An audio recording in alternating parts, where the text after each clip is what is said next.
We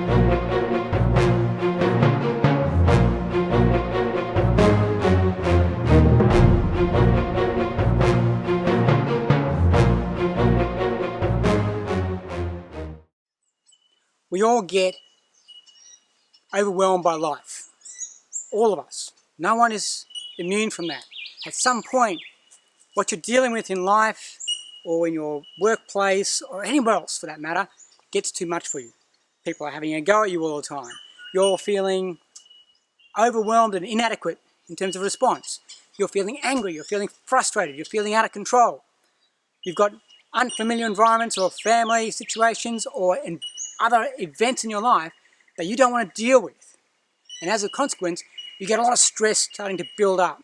And if you think of your body and your mind collectively as a pressure cooker, you can only put enough heat on that vessel until it needs to vent off. Now what I want to share with you here are a couple of ways that I've found work effectively for me to vent things off. I'm not talking about going into management and prevention by way of stilling the mind, by being mindful or practicing meditation or anything else. I'm talking about when we've got to the boiling point. When I now just want to hurt something, someone or myself. Now we need to have a toolbox in place to get rid of that potential. There's a lot that we can still offer to this world. And we shouldn't have the pressure being at such an overwhelming point that we need to check out or we need to start doing violence to other people to make ourselves feel heard or feel better. So the first one, and I'm talking here to a very military trained audience by assumption. We have a conditioning, a programming to be violent in the first instance. The first one I think is useful is to get a punching bag, hang it up on your veranda or in your backyard, and when you're feeling that build-up of pressure to a point of overwhelm, to the point of needing to vent off, give it the pressure relief valve and get out there and hit that thing and hit it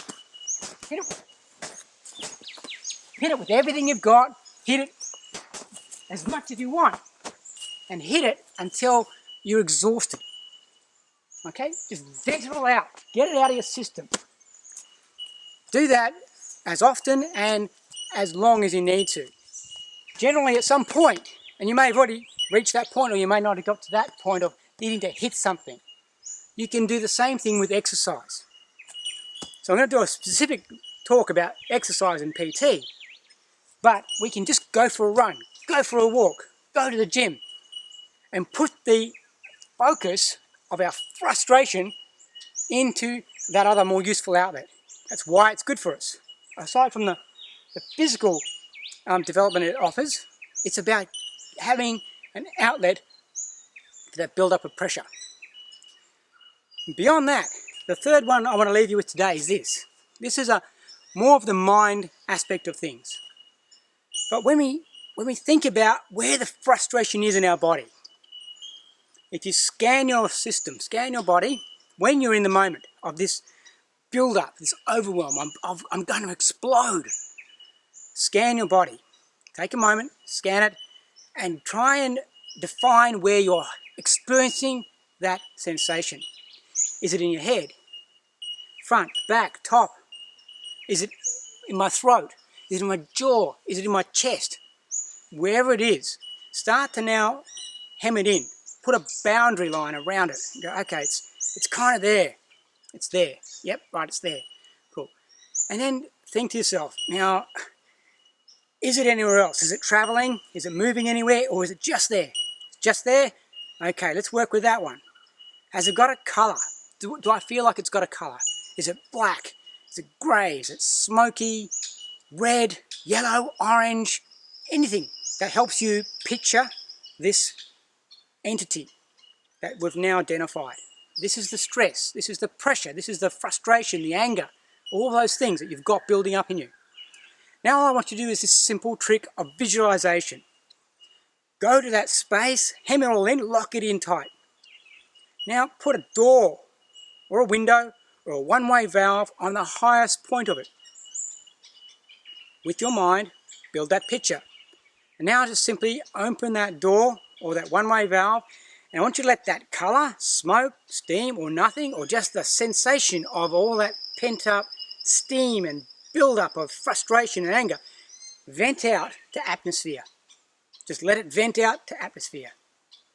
And you can put a one-way valve on there if you want, so you don't have any sort of imagery of it coming back in again after it's been let out to space.